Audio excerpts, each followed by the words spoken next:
Shall I let everyone join?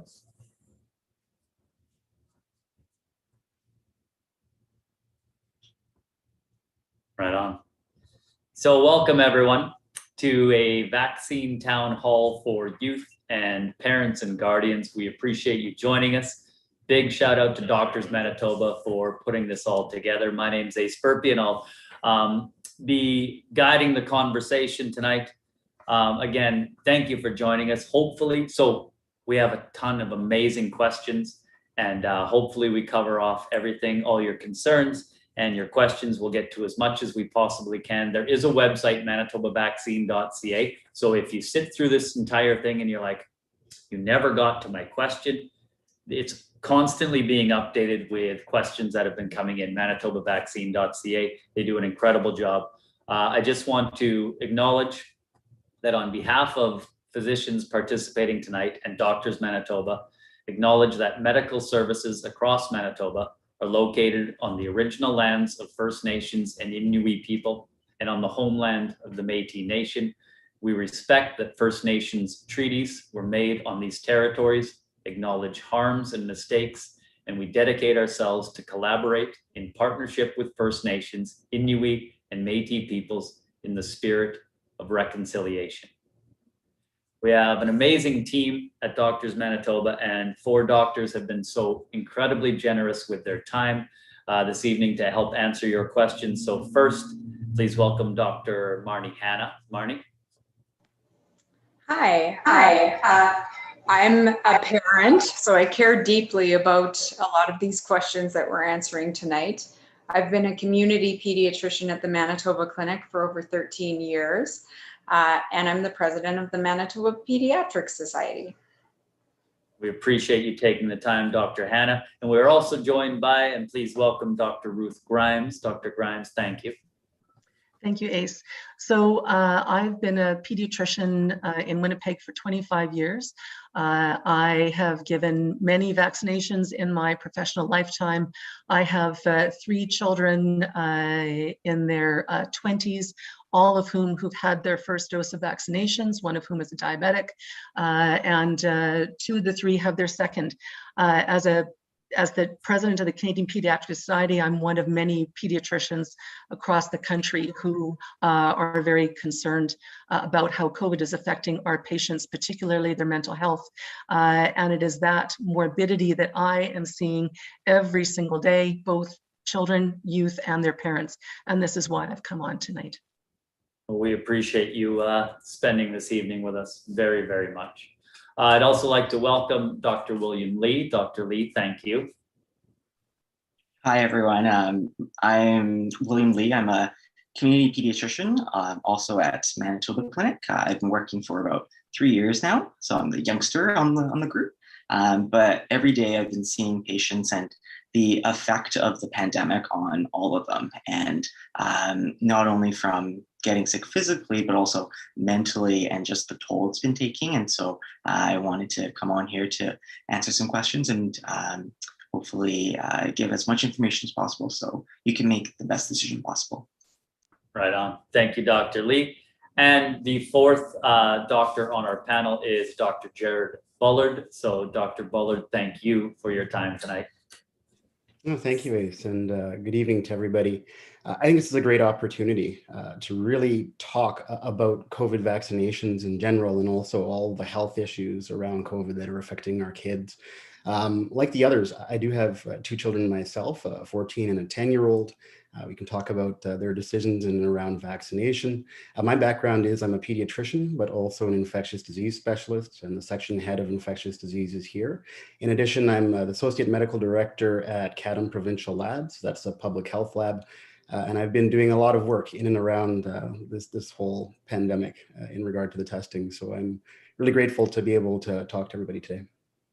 We appreciate you and thank you, Dr. Bullard. So we had an amazing response in terms of the varied questions we received. Again, we'll do our best to get through as many as we possibly can. There was a town hall last night. There are 2 more this week. And so all that info is posted at manitobavaccine.ca. So we got a lot of questions. And again, if there's something that we missed, by all means, jump on there, manitobavaccine.ca, and we'll constantly update those. Just so you know that manitobavaccine.ca, this site is independent from the government's COVID website and is created and maintained by Manitoba physicians. All right, so let's get to it. Again, if you sent in a question, thank you. It's a huge help. Also, I just want this on the record. I will be double vaccinated as of tomorrow. All right, let's start with vaccine effectiveness, and we'll start with Dr. Grimes. So this is general but important, but how well do these vaccines work, and specifically, how well do they work in youth, Dr. Grimes? Thank you very much, Ace. So I think we know from our conversations with our ICU colleagues that when they look at the pattern of patients coming in critically ill, that at least 90 to 95% of those patients have never received a vaccination, that patients in hospital, out of ICU, the vast majority have also never been vaccinated. And when you look at that proportion of patients who have had one vaccine, we know that those vaccines are helpful, but it's the two vaccine rule that really provides that ultimate protection from ICU admission and admission to hospital. When it comes to children, their immunization in children and youth is relatively new to the pandemic. And so information and real numbers and percentages are hard to come by, even from places, other countries in the world, such as Israel, who have had very high overall vaccination rates. But what we can say from the initial studies with the Pfizer vaccine, which is the only vaccine at the moment licensed in Canada for children 12 and above, that in their phase 3 trials of 2,000 to 3,000 children who have been vaccinated, that there is 100% efficacy or prevention of severe infection in those children compared to control groups in their areas. And these studies were done in areas where there was high peaks, high incidence of infection in the general population. And that for mild disease and asymptomatic, that percentage drops slightly, but is still very high, down to about 93%. So I think we can say with the early information that we have so far, and also from the United States, where they have had a very larger proportion of children immunized, that in May, when the variants were coming and there was a peak in incidence, those cases have been dropping steadily since immunization. So I feel we can say very directly that these vaccines are effective in use. So this has come in various different forms. I'll direct this to you, Dr. Hanna. What are some risks associated with children and youth in receiving the vaccine? And what is a reason not to get a vaccine? What is a top reason not to? So there's a lot there. It's big, but it came in various different forms. So Dr. Hanna, if you can speak to that. That's a great question. So the very serious side effects of the vaccine are exceedingly rare. The most common things that we're going to see are injection site reactions. So a sore arm, you should just expect it. It happens in most people. Headaches, low-grade fevers, muscle and joint aches and pains. In our adolescent patients, we tend to see more stress-related reactions where they get pale or feel like they're going to faint or feel nauseous or dizzy. And that's often related to anxiety around getting vaccinated. We see that a lot. These reactions should be less than a week. And if patients have symptoms for more than a week, or if they get high fevers, then they should see their doctor. The big serious reaction that we are concerned about is anaphylaxis, and this is, or a multisystemic allergic reaction. This is very, very, very rare, and it's treatable.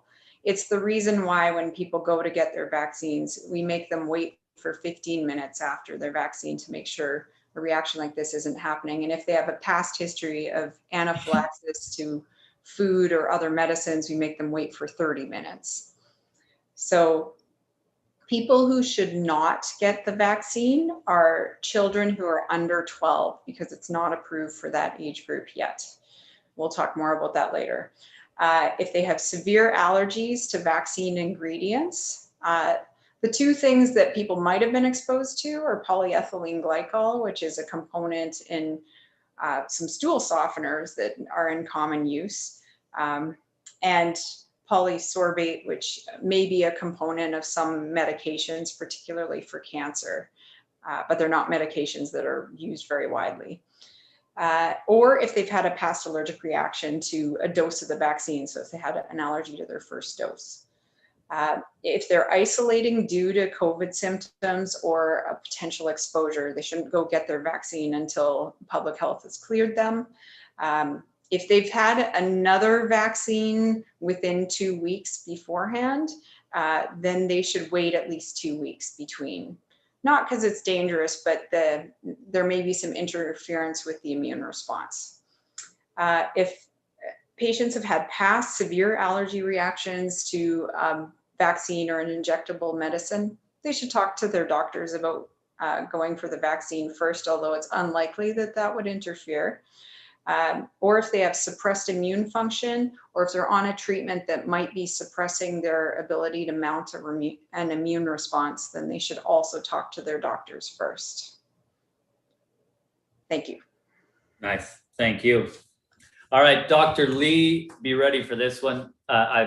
So in general, here's the general question, and then I'll give you some specifics that were sent to us directly, all right? So it seems, Dr. Lee, that children are at the lowest risk from COVID-19, so why are we vaccinating them with this new vaccine? For example, one person wrote us saying that children are statistically and virtually immune to COVID-19 and unlikely to transmit COVID-19, so why do they need a vaccine? And another example, under this umbrella sort of question is, why would we vaccinate children who are not at a high risk or even at a moderate to low risk of catching COVID-19, and also very low risk to no risk to transmit the virus to others? So it's big, but it came in various different forms. So Dr. Lee, if you can speak to that.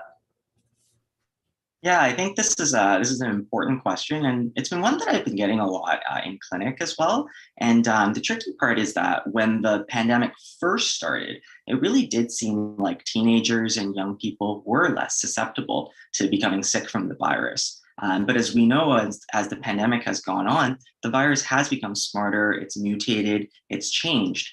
And what we're seeing now, especially in the third wave now here in Manitoba, is that more and more younger people are getting the virus.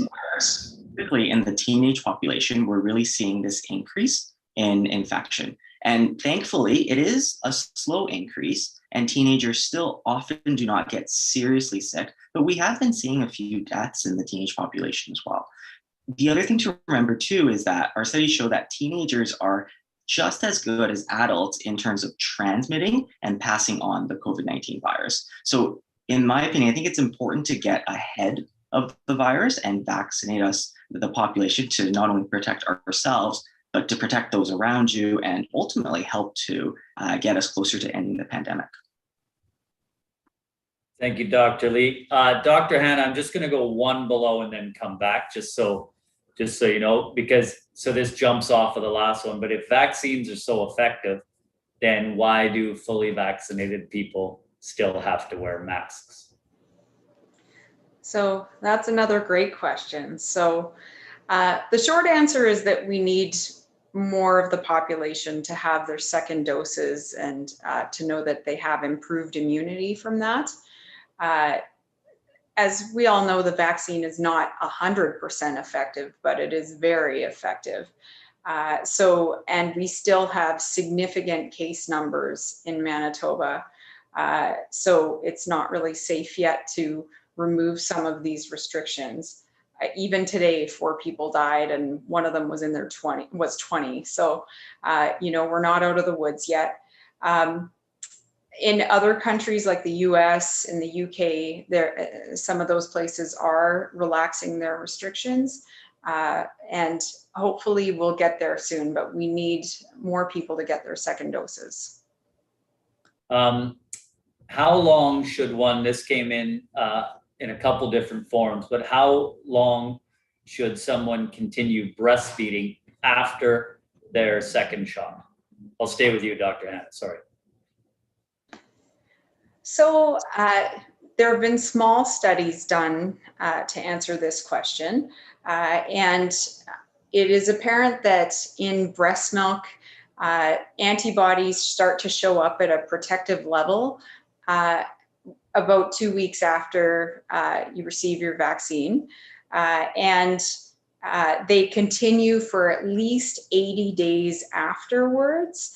And the studies that have been done were about 3 months long, and antibody levels remained high even at the 3-month mark. So they're likely protective for longer. So we encourage breastfeeding, to 2 years and beyond for babies through the Canadian Pediatric Society. That's our guideline. But if they can at least breastfeed for 3 months after getting their vaccine, they're likely passing on good levels of protective antibodies to their baby. Thank you. So this is about safety, Dr. Grimes. So even parents or caregivers or guardians who are pro-vaccine for themselves, their concerns are different when it comes to safety for their loved ones, their children, their 12 plus, that 12 to 18. So when it comes to the vaccines and safety, it's a big, big topic. How do we know that they are in fact safe for children, Dr. Grimes? So that is a very good question, Ace. And I think part of it also hinges on the answer that Dr. Hanna gave about side effects. So, I mean, we all have to recognize that this pandemic is new, or the world has never been through this before, that these vaccines are new, though some of the technology is not necessarily brand spanking new. We have our preliminary safety studies before anything goes out for licensure to say that, yes, in the short term, these vaccines have been safe. Those short-term studies have looked at lengths of 2 and 3 months. And parents are saying, well, what about a year? What about 5 years, 10 years? Well, those are, the 1 year, 5 year, 10 year questions are truly impossible to answer at this point. But what we have in Canada, and always have had for all of our vaccinations, is a very robust immunization monitoring system that is constantly surveying the post-licensure experience of vaccines in our country. And indeed, these systems run around the world, and there is a lot of shared information. So when we talk about side effect,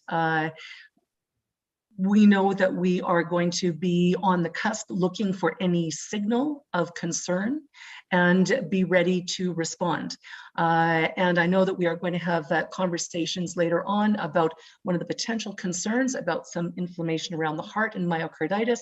But I would say that that signal and the fact that we were able to pick that up very early into the use of the vaccine is a testament to how robust and transparent and open our immunization surveillance program is. I'll stay with you, Dr. Grimes, for this. This is heavy, but it has come in. I'll read it verbatim. So this reads, why doesn't anyone talk about deaths due to COVID-19 vaccines? There are lots reported on the vaccine adverse event reporting system. So to the best of my knowledge, from our Canadian impact scene, we have not had any reported cases of death from COVID-19 vaccine, and certainly none reported in any youth that have received the vaccination. So I'm not entirely sure how to put that person's question or their knowledge and where that came from into perspective, but certainly from the Canadian impact system, we have not seen deaths from our COVID-19 vaccinations. There was, I don't know if it was a news story or where it originated, but there was a story about, I'll stay with you, Dr. Grimes. Sure. I'll ask Dr. Yep. Bullard if you can weigh in as well about Mhm. the WHO and children, and they talk about the WHO advising not to give children the vaccine. Mhm. What was that all about? Right. Well, so the WHO has a much broader, their mandate is a broader view of world health issues, and particularly in the administration and dissemination of vaccine around the world, so that as a world collective, we truly can bring this pandemic under control. I think it's been reiterated, and we recognize that children, younger children, are truly less likely to get infected. Biologically, they express those receptors on cells that are the binding sites for the coronavirus.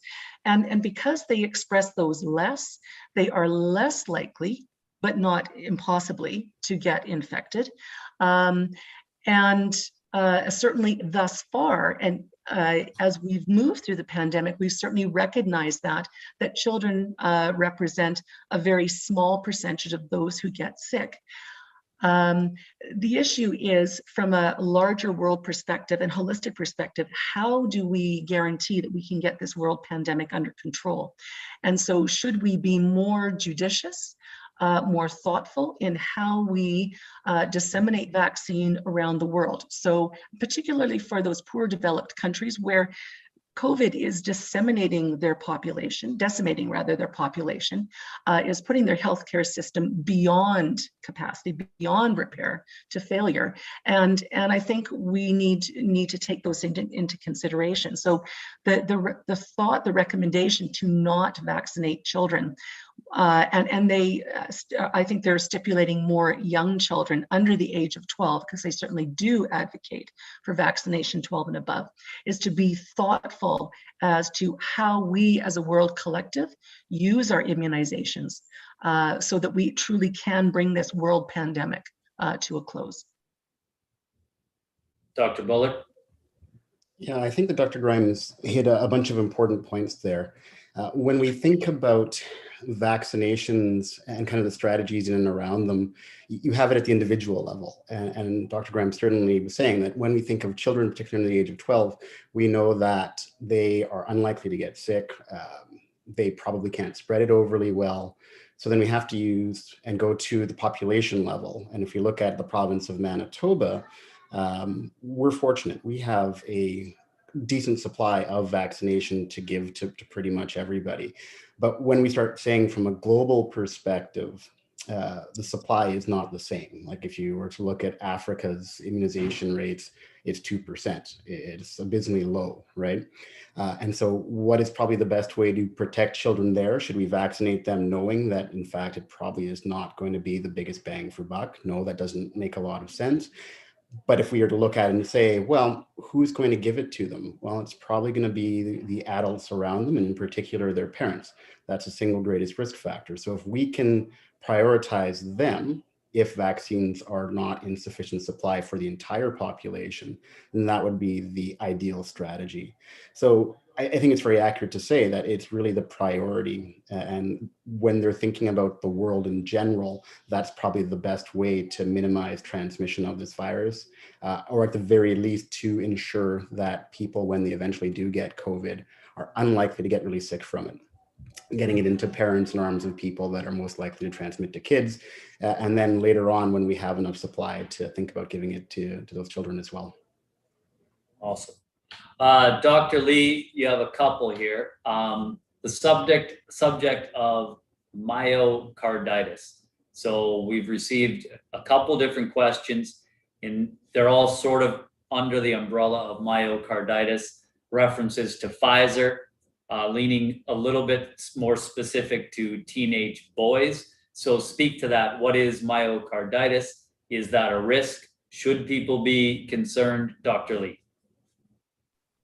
Yeah, so we've been hearing about this for the last few weeks or so.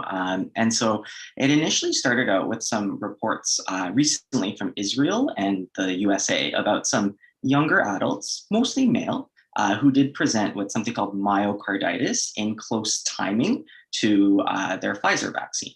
And so at this time, though, it's not clear whether the vaccine is truly causing the myocarditis. But what myocarditis is it's inflammation or swelling in the muscle of the heart. And I know that sounds really scary, but actually a lot of these range from minimal symptoms or no symptoms and really rarely have severe symptoms. And we are still looking at our Canadian data right now, but so far it does not look like there's a higher rate of myocarditis than usual after vaccine compared to the usual rate of myocarditis before we were using the vaccines. But even despite that, what we know from the people in the reports who did get this is that the majority had no symptoms or very mild symptoms that improved with time and common everyday medications. So very few people were actually very sick. And the other thing to remember too is that myocarditis can occur from many things, including the COVID-19 virus. And so we have some stats to show that if you were to get COVID, you have about a 1 in 50 chance of actually developing myocarditis from the virus. And then we compare that to a 1 in about 20,000 chance of getting myocarditis after the vaccine. So in this situation, it still skews very heavily to the benefits of the vaccine over the risks. Dr. Grimes touched on sort of some concerns people have about long-term effects, but this one does tie in, Dr. Lee. I don't know if it's as simple as a yes or no, but does the mRNA in the Pfizer or Moderna vaccine change a child's DNA?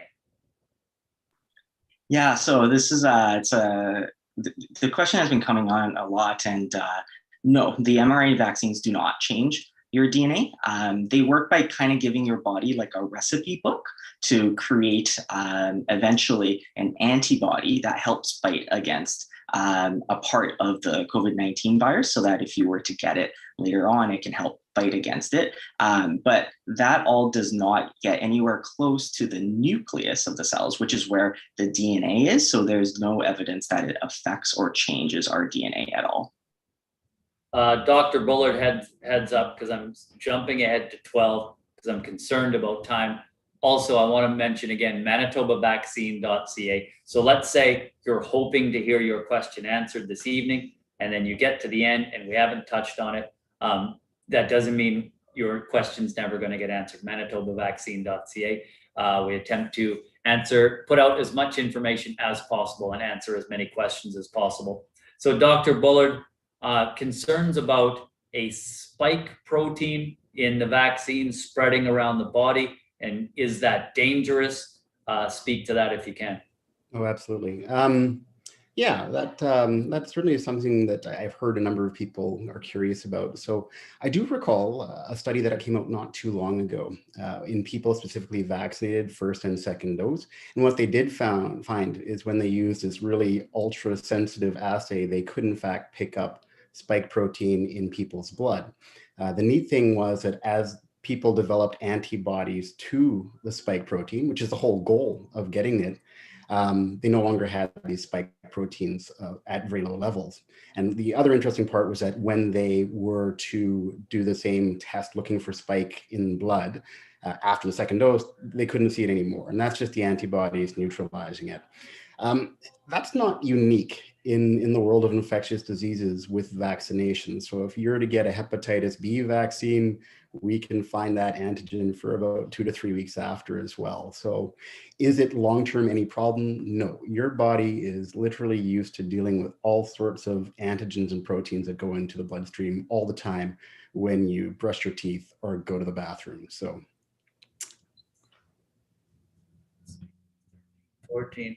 This is Dr. Lee, back to you. So there is still concern about these vaccines being in the experimental stage. So So people are wondering if that's true. They've heard that these vaccines were actually only for emergency authorization and that they haven't actually been approved yet. If you can clear some of that up, Dr. Lee. Yeah, so it does normally take several years to get a vaccine created. So I can see where some of this concern is because of how quickly it seemed like it came. What was unique though about the COVID vaccines was that because there was so much COVID around, it was such a priority that everybody across the world helped to create the vaccines.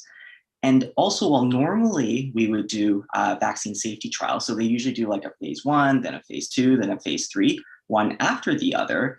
For these vaccines, we were able to combine them slightly so they overlapped. But each phase was actually still the same size and the same safety data as what we would normally want to see. But it did save us a lot of time in that way.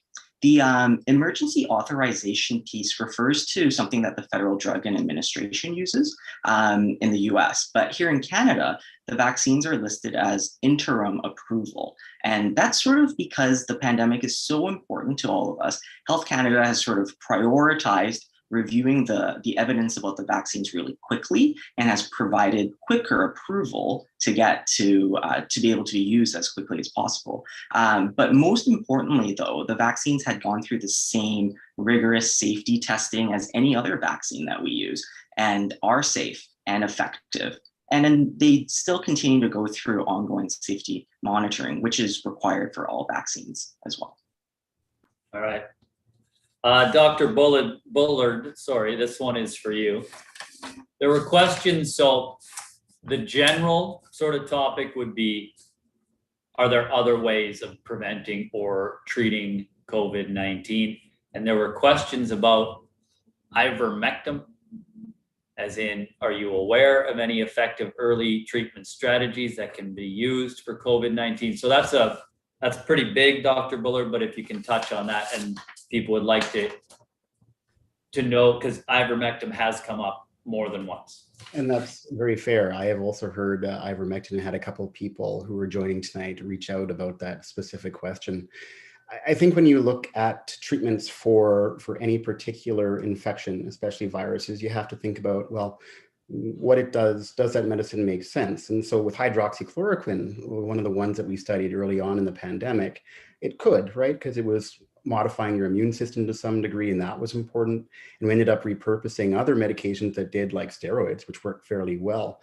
Ivermectin is a little bit different. That's a drug that typically we use for parasitic infections. So if you have certain types of worms or scabies, that's what we use it for. And it works primarily by paralyzing the parasites. So when we think about applied to a virus, I don't see a clear mechanism of how that would work.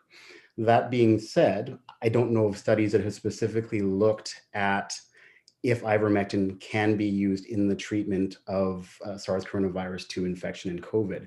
And I think that you'll see some studies coming out. But again, the important part for me is saying that I don't understand how it would necessarily work in that particular context, and that studies will inform us a little bit better.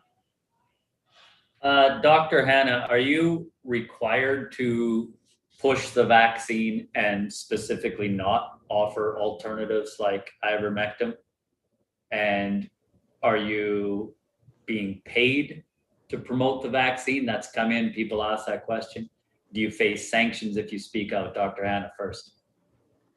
I'm definitely not being paid for this or to promote the vaccine. And there are definitely no sanctions or muffling going on. So I want to reassure people about that. And to you, Dr. Grimes, same topic, same question. I am not being paid to do this town hall, and certainly in my position of influence through the Canadian Pediatric Society, can say that that is a non-paid position as well. All individuals with the CPS are entirely volunteers, and I am in fear of no sanctions with my presenting or not presenting at a town hall. Dr. Lee, same for you. Very similarly, no, I'm not being silenced in any way. I haven't been approached by anyone to promote the vaccine. I am not aware of any sanctions that I'm facing, and I don't have any monetary value, or there's no money coming to me for doing this. Dr. Bullard. It's the same answer. So this was a voluntary opportunity to really provide education to Manitobans. And so that's a great opportunity. I have not been paid to promote this vaccine specifically at all. And I don't really fear any sanctions if I were to have an opinion that was contrary to the majority of my colleagues.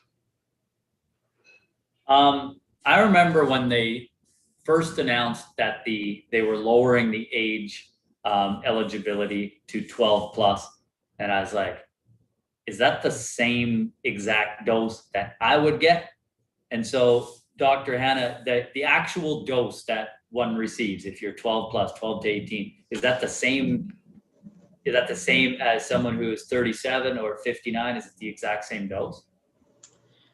So with the Pfizer vaccine, yes, the dose that an adolescent receives is the same as an adult. So it's 30 micrograms. And studies are ongoing with younger children with using smaller doses like 10 micrograms to see if they are just as effective. When it comes to the dose of a vaccine, a smaller size doesn't necessarily mean that you need a smaller dose. What matters is how well it provokes an immune response. A lot of talk, especially over the past week or so, about Pfizer. So Dr. Bullard, I'll give you one specific, but it speaks for a bunch of people and a bunch of concerns people have on the subject of Pfizer. So this reads, I'm very concerned about the Pfizer supply. It seems that currently there's not enough for people to receive the Pfizer for their second dose who already have appointments. Myself and my sons all have upcoming appointments for Pfizer. Will there be Pfizer available to us? So there's a lot on the subject of Pfizer, but if you can start with that, Dr. Bullard. Right. I think that's an important topic, and one that we've all been watching kind of in interest, because sometimes we hear that there's plentiful supply of one particular vaccine product, and then other times not. And I think it really comes down to, this is real-time management of a pandemic, and everybody is trying to get the same supply from all over the world. And we're fortunate that we have access to this supply in a number of different ways. So in general, I think that we will, by the end of the summer, be able to give everybody their 2 doses who have need it. And that will be good. Of course, we do run into occasional issues where we don't have enough Pfizer. And certainly that's where using one of the other alternative products like Moderna makes sense. It should be just as effective. And so that's really the main issue, is just that you have everybody competing for the same thing. And so supply can sometimes change week to week. That's just the nature of a pandemic. So Dr. Grimes, let's say next Wednesday, for example, someone, an adult, okay, mid-40s, whatever it may be, is scheduled to receive a Pfizer vaccine. And now they're thinking, if I take that Pfizer vaccine, and that's the only one available for under 18, should I cancel this and try and get hooked up with a Moderna? What would your thoughts be on that, Dr. Grimes? Well, I guess I'm biased, given that I'm a pediatrician, and given that at this point, Pfizer is the only vaccine that is licensed for children 12 and above. And that we really would like to get as many of these 12 to 17-year-olds vaccinated before the school year, so that we can ensure a back to normal school year for all. I think I would definitely appreciate an adult, and knowing that there is allowance and acceptability for and safety in using both the mRNA vaccinations together in one individual. I would say Moderna is available, and I think on behalf of the children and youth in Manitoba, for the time, that would be greatly appreciated, and that they could be assured that they would be receiving a second effective vaccine to also vouchsafe their health, because as a 40-year-old, they may very well be a parent. And of course, we want to be keeping our children safe by immunizing those important adults in their lives. Do you know if, and I'll stay with you, Dr. Grimes, do you know anything that we, the public, don't about Moderna potentially being approved for under 18s? I am not aware of anything that I think hasn't already been put out into the lay press. Moderna has applied to Health Canada as of this week, and really they're just waiting to get their licensure from Health Canada. Okay, so this came in the chat and it lines up nicely. So I'll get you ready, Dr. Hanna. There might be a couple different, no, this actually all falls under the same umbrella. It's nice. So this question came in during our chat, so thank you. And you should feel comfortable asking anything. There's never going to be any shame. That's what we're doing this for. And so this person's nephew had COVID last fall, still experiencing effects of long COVID, has appointments with a lung specialist, there are breathing issues. And so this person is asking about vaccines and those under the age of 12. So I know that a lot of people, and this will slide nicely into the next one in terms of like the year you're born versus how old you are. But Dr. Hanna, if you can speak to vaccines potential for under 12 years of age. Yes, so there are definitely ongoing trials right now, both with Pfizer and Moderna, to look at how well their vaccines work in younger children. Initially, they're looking more down to the age, like between 2 and 11, and then also from down as low as 6 months. I don't know exact timelines about when it will likely be approved. And Jared, if you want to pipe in about that, from everything that I've read, we are likely looking at that being that approval may be able to be obtained as early as September or October, and that they are also looking at, well, especially the safety. Obviously, that's very important. And whether different dose amounts, like I mentioned before, might be just as effective. Okay, so you said, and you didn't say around September, October, but you mentioned the month September, October. And a lot of people are thinking now, Dr. Grimes, they're like, okay, my kid on paper is technically 11, but is born in the same year that a lot of 12-year-olds are receiving their vaccine. We go to Alberta, where they go with birth year as opposed to how old you are. Are we going to stick with 12, as in you must be 12, or are we going to adopt birth year? Should this person, so this person, there's one specific person that sent in a question, and they're all in on vaccines. They're pro-vax, they are vaccinated, the parents are. And they're like, maybe we should take the kid to Alberta this summer and get a dose, thinking that they would have more peace of mind for when school starts again in the fall. So a lot there, Dr. Grimes. Right.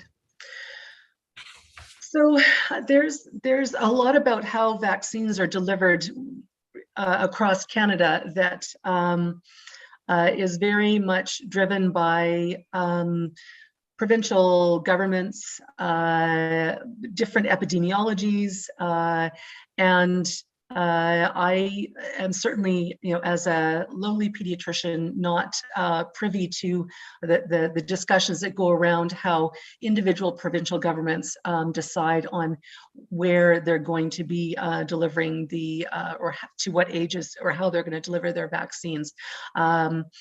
I think Quebec is also able to and authorizing using Moderna. So obviously there's precedent. Do I think that the immune system of an 11-year-old or an 11 and a half-year-old is terribly different than a 12-year-old? I think likely not. Unfortunately, at this point, this is how Manitoba Health and Public Health have decided to offer out the vaccines. I truly believe that we will be able to get, sufficient vaccination and second vaccines for adults and 12 and above, that we should be able to provide a very good top-down herd immunity. So that should be of some consolation to those individuals. But obviously it's a hard conversation to have when we talk about population statistics.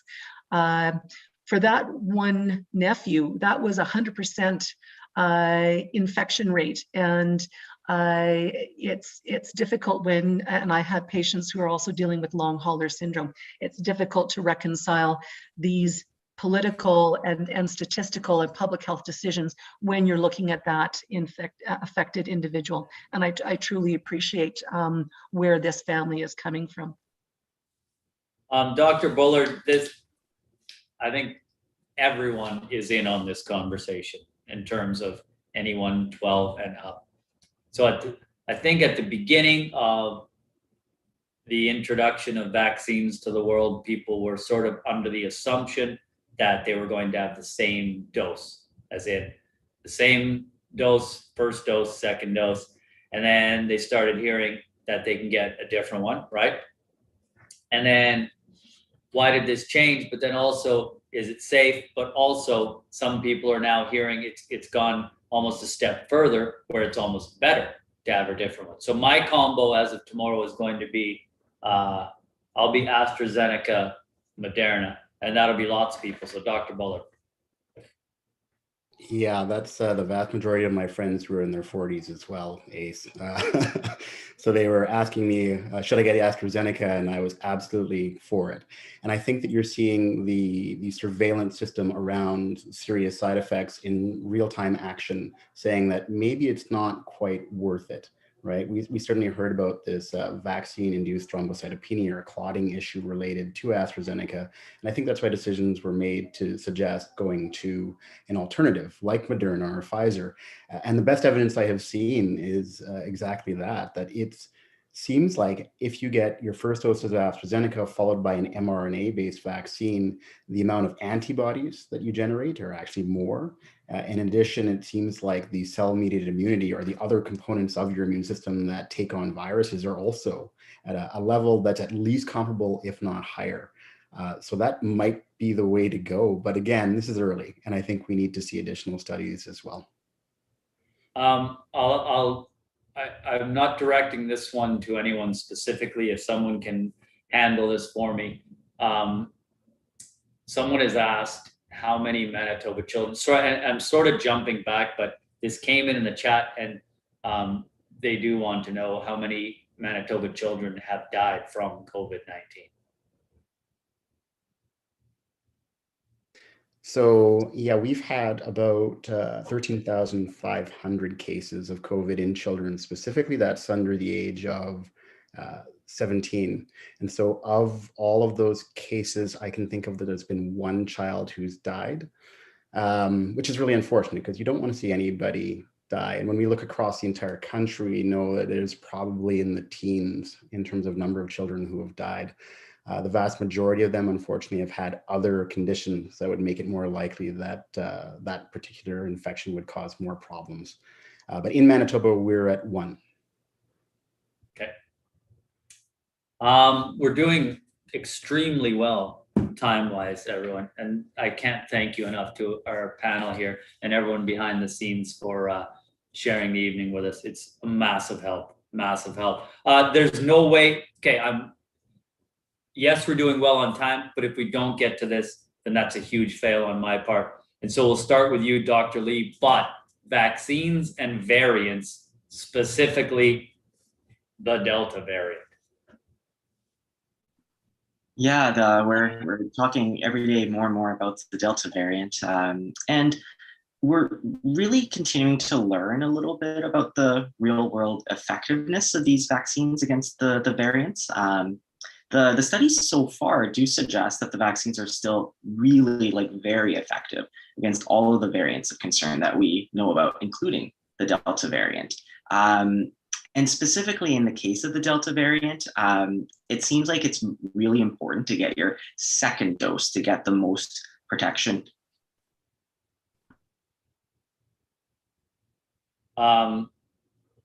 So will this be like, I think I'll go back to you, Dr. Bullard.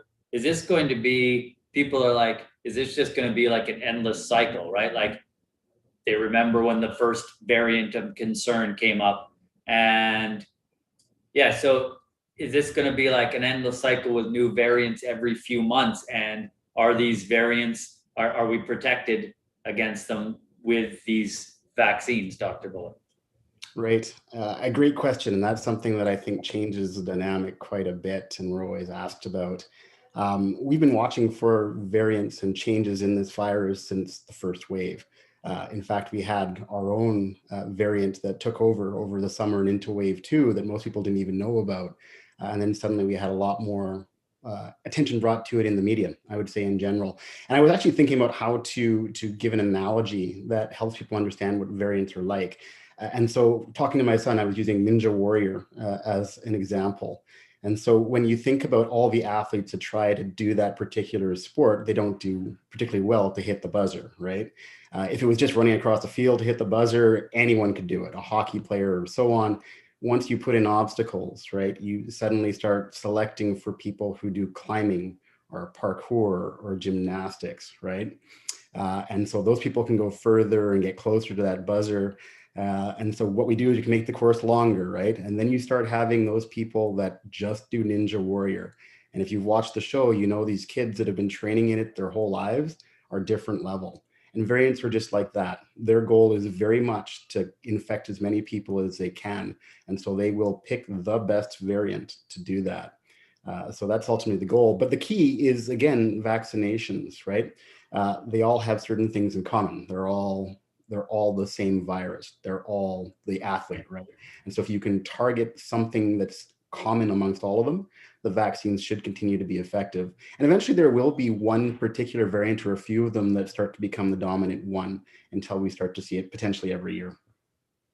And then going back, this, I mean, it ties in nicely to what Dr. Lee just said, and when on the subject of the variants, but particularly getting that second dose was enormous. And okay, so now let's say everything's gone well, right? You got that first appointment, you got that second appointment, you're good. Now it's post-vaccination. So Dr. Hanna, can vaccinated people still spread the virus? So the short answer to that is potentially, but people who have had both doses of their vaccine and are more than 2 weeks past that are much, much, much less likely to spread the virus to other people. And then Dr. Grimes, this almost might have tied in with Dr. Bullard's last question, but it's more of like a moving forward, what does life look like? Do you think it will be an annual vaccine? So you've had your double dose and you go back to somewhat of a pre-COVID-19 life, somewhat, but then do you foresee an annual shot, much like our flu shot or something like that? Very good question. And I think if we think back to what kind of virus we're dealing with a coronavirus, and coronaviruses are not novel to this planet or to infecting people in general. The common cold virus is a coronavirus, and goodness knows we can get colds more than once in a year.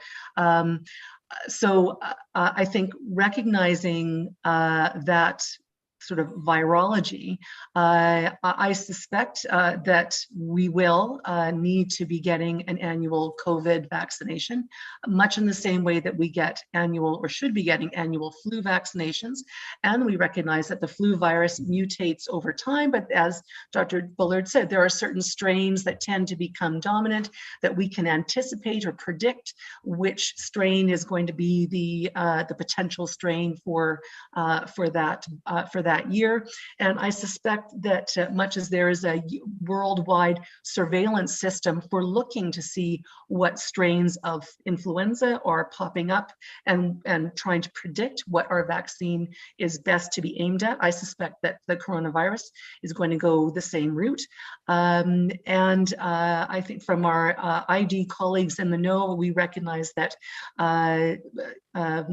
pharma is already looking at potentially creating a combination flu and COVID vaccination. So that would be ideal, obviously.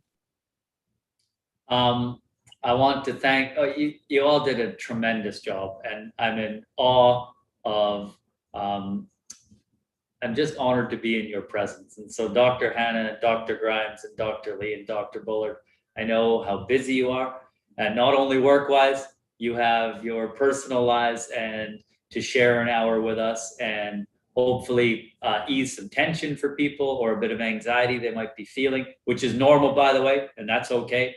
So thank you so much. And to everyone who sent in a question or a concern, thank you. If you need more and you want more, manitobavaccine.ca. So that's run by our physicians in Manitoba. It's independent of the government COVID-19 website. And to Doctors Manitoba who put together these town halls. So there was one last night, tonight. Tomorrow is, now I forget, sorry. What was the, everyone, hold on while I go to this. Did you write it in the thing? Oh, it's town hall for everyone tomorrow?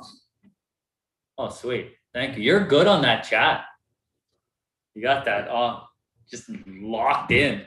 Okay, so that town hall is for everyone, and all that info is manitobavaccine.ca. Once again, Dr. Hanna and Dr. Grimes and Dr. Bullard and Dr. Lee, thank you so much, and all the best.